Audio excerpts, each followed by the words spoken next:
Hello everyone, આપણે જોઈશું 5th standard ગુજરાતીનું 8 lesson કીડી હતી કે હાથી હશે પાર્ટ 2 જોઈએ. પેજ નંબર 122 પર જોઈએ. અહીં એક વાર્તા આપેલી છે, એન ઘેન દીવા ઘેન. તે વાર્તા આપણે જોઈશું. તો ચાલો આપણે વાર્તાને સમજીએ. ચંદુ હાથી અને ટીકુ કીડી બેઉ દોસ્ત જંગલમાં રહે. બંને ખૂબ વાતો કરે. વાતોના તડાકા મારી એક દિવસ કંટાળ્યા. એક હાથી હતો અને બીજી કોણ હતી? કીડી હતી. હાથીનું નામ હતું ચંદુ અને કીડીનું નામ હતું ટીકુ. બંને એમ કે પાકા મિત્ર હતા. અને બંને ક્યાં રહેતા હતા? તો બંને જંગલમાં રહેતા હતા અને આખો દિવસ વાતો કર્યા કરે. અને એક દિવસ એટલી બધી વાતો કરે છે કે પોતે કંટાળી જાય છે. એ ચંદુ, ચાલને કોઈ રમત રમીએ, આમ વાતોથી તો હું કંટાળી. પછી કીડી શું કહે છે? કીડી કહે છે કે ચાલ ચંદુ, આપણે કોઈક એમ કે રમત રમીએ. આટલી બધી વાતો કરી અને હું એમ કે કંટાળી ગઈ છું. હા હા હા, ચાલને, ના કોણે પાડી? હું તો તૈયાર જ છું કુસ્તી કુસ્તી રમવા. હાથી શું કહે છે કે ચાલ, હું તો તૈયાર જ છું. આપણે શું રમશી? કુસ્તી રમશું. આપણે એકબીજા એમ કે કુસ્તી રમીએ. ના રે ના ચંદુડા, તું પણ શી મસ્કરી કરે છે? તારી જોડે કુસ્તી? થપ્પો રમીએ થપ્પો. પછી એમ કે કીડી શું કહે છે? કીડી કહે છે કે ના ચંદુડા, આપણે એમ કે તું તો મારી સાથે મસ્તી કરતો લાગે છે. આપણે બે એમ કે કાંઈ કુસ્તી કરી ન શકીએ. હું આટલી નાની અને તું આટલો મોટો. આપણે ક્યાં આમાં કુસ્તી કરવા જઈએ? ચાલ આપણે એમ કે થપ્પો થપ્પો રમીએ.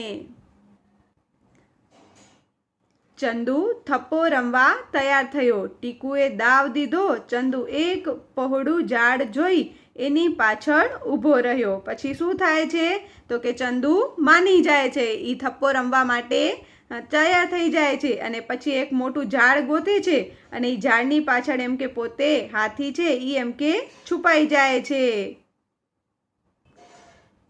એન ઘેન દીવા ઘેન. ચંદુ સંતાઈ ગયો કે મારી આંખો બંધ છે. 1 2 3 આવું કે 8 9 10. એ ચંદુડા, હું શોધવા આવું છું. પછી કીડી શું કરે છે? કીડી એમ કે કહે છે કે એન ઘેન દીવા ઘેન. અને પછી ચંદુને પૂછે છે કે ચંદુ, તું છુપાઈ ગયો છે? એમ કે પછી 1 2 3 ગણી અને એમ કે એને શોધવા માટે જાય છે. હે હે હે, તું તો ચંદુ સાવ ભોળો રહ્યો. તને તો સંતાતાય નથી આવડતું. પહોળું ઝાડ શોધ્યું પણ સૂંઢને પૂંછડી તો દેખાય છે. તું તો ઝાડથી જાડો છે. હી હી હી. ચંદુનો થપ્પો, ચંદુનો થપ્પો. પછી શું થાય છે? તો એમ કે કીડી બહેન છે એ હાથીને કહે છે કે તું તો સાવ ભોળો છે. તને સંતાતા એટલે કે છુપાતા પણ આવડતું નથી. તું એમ કે કેટલો મોટો છે, કેટલો જાડો પાડો છે. એમ કે તું ઝાડની પાછળ છુપાઈ ગયો ને, તો પણ તારી પૂંછડી અને સૂંઢ તો દેખાય છે.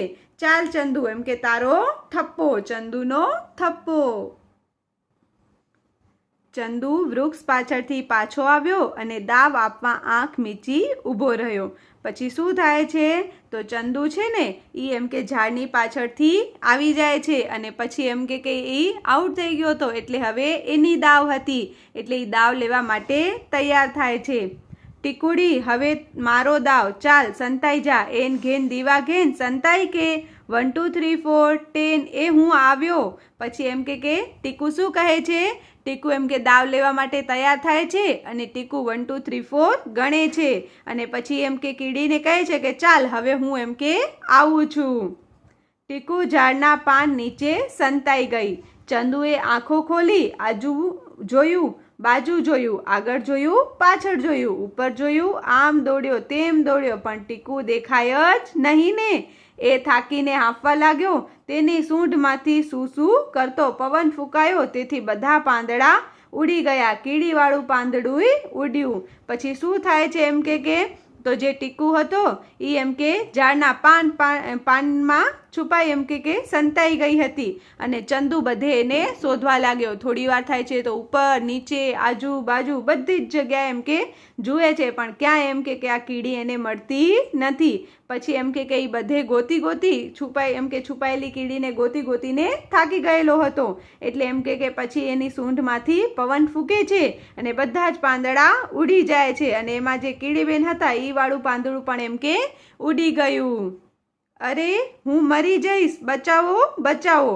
પછી એમ કે કીડી રાડો પાડે છે કે હું તો મરી જઈશ, મને કોઈ બચાવો બચાવો. આ રહ્યા કીડીબેન. ટીકુનો થપ્પો થપ્પો. પછી એમ કે હાથીભાઈ શું કહે છે કે ટીકુ તારો તો એમ કે થપ્પો થઈ ગયો. પછી નેક્સ્ટ પેજ પર જુઓ. એકવાર ચંદુ હાર્યો, એકવાર ટીકુ હારી. થોડું પાણી પીને ફરી રમવા લાગ્યા. ચંદુએ બુદ્ધિ વાપરી મોટા મોટા ગોળ પથરા વચ્ચે પૂંછ મોં કાન સંકોરી બેસી ગયો, જાણે કોઈ પથ્થરો જ જોઈ લો. પછી શું થાય છે તો હાથીભાઈ છે ને એ એમ કે એક મોટા પથ્થરની જેમ એમ કે પોતાનું પૂંછ ને મોં ને બધું એમ કે સંકોરીને બેસી જાય છે અને એમ કે એ કીડી શોધી ન શકે એવી રીતે છુપાઈ જાય છે.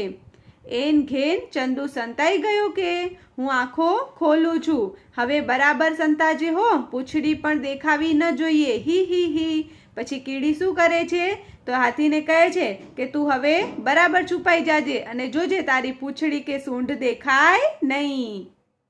ટીકુએ આંખો ખોલી બધે ચંદુને શોધ્યો, પણ ચંદુ તો શું તેની પૂંછડીએ દેખાતી ન હતી. ટીકુએ તો એક મસ્ત મોટો પથ્થર પર ચડીને પણ જોયું, પણ ચંદુ હાથી ક્યાંય ન મળે.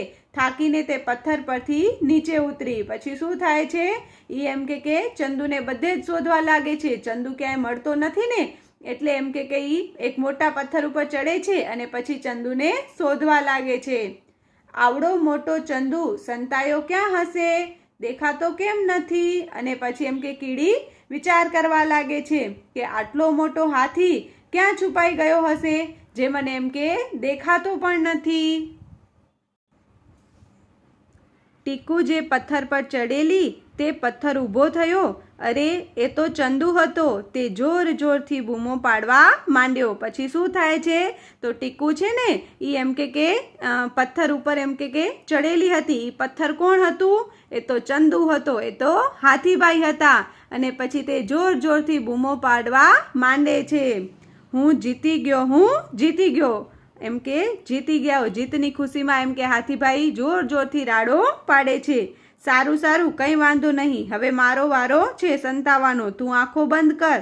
પછી એમ કે કીડી શું કહે છે કે ચાલ ભલે તું એમ કે જીતી ગયો પણ હવે મારો વારો છે, હું છુપાઈ જાઉં છું, તું જલ્દીથી આંખો બંધ કર.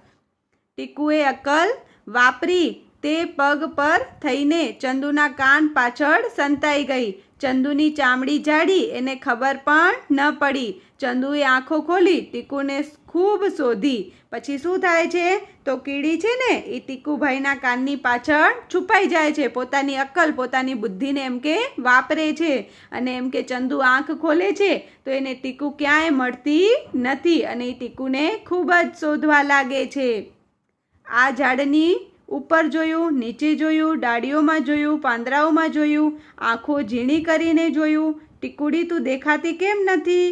હું તો હાર્યો, તું જીતી. ટીકુબાઈ બહાર આવ હવે. પછી એમ કે હાથી શું કહે છે? હાથી એમ કે કીડીને કહે છે કે હું હવે હારી ગયો. એ બધે જ જોવા લાગે છે પણ કીડી એને ક્યાંય મળતી નથી. પછી પોતે હાર માની અને કહે છે કે ટીકુબાઈ તમે જીતી ગયા, હવે તમે બહાર આવો. એકવાર તું જીતી, એકવાર હું જીત્યો ટીકુડી, એકવાર હું હારી, એકવાર તું હાર્યો ચંદુડા. પછી એમ કે કીડી શું કહે છે? એમ કે એક વખત કીડી કહે છે કે એક વખત તું જીત્યો ને એક વખત હું જીતી અને પછી એક વખત તું હાર્યો ને એક વખત હું હારી. હું જીતી ગઈ, હું જીતી ગઈ, આ રહી હું. અહીં જુઓ આ પેરેગ્રાફ આપણે છૂટી ગયો તો તે પહેલાં લઈ લઈએ. હું જીતી ગઈ, હું જીતી ગઈ, આ રહી હું તારા કાનની પાછળ. તને તો ખબર પણ નથી કે હું તારા પર ચડીને સંતાઈ છું હી. પછી એમ કે કીડીબેન શું કહે છે કે હું એમ કે જીતી ગઈ, હું એમ કે તારા કાનની પાછળ છુપાઈ ગયેલી હતી અને તને ક્યાંય જૂ મળી નહીં, હવે હું એમ કે જીતી ગઈ છું. એકવાર તું જીતી, એકવાર હું જીત્યો ટીકુડી. પછી હાથીભાઈ શું કહે છે? હાથીભાઈ કહે છે કે કીડી એકવાર તું જીતી ગઈ અને એકવાર હું જીતી ગયો. એકવાર હું હારી, એકવાર તું હાર્યો ચંદુડા. અને પછી કીડી છે ચંદુને એટલે કે હાથીને કહે છે કે એકવાર તું હારી ગયો અને એકવાર હું હારી ગઈ. એ તો ઠીક છે, પણ ઝાડ રમ્યા હોત તો હું જ જીતી જાત, જે સૌથી મોટું ઝાડ પાડી આપે તે જીતે, હા હા હા.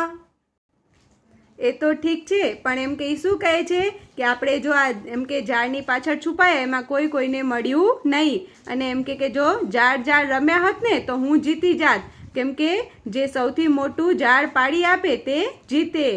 હી. એમ તો આપણે દર રમ્યા હોત તો હું પણ જીતી જાત, જે નાનામાં નાના દરમાં ઘૂસી શકે એ જીતે, હી. પછી એમ કે કીડી શું કહે છે કે જો આપણે દર રમ્યા હોત ને તો હું જીતી જાત, કેમ કે દરમાં તો હું જ ઘૂસી શકું, તું ઘૂસી શકે નહીં. એ સાંભળી ચંદુ હસી પડ્યો, હા.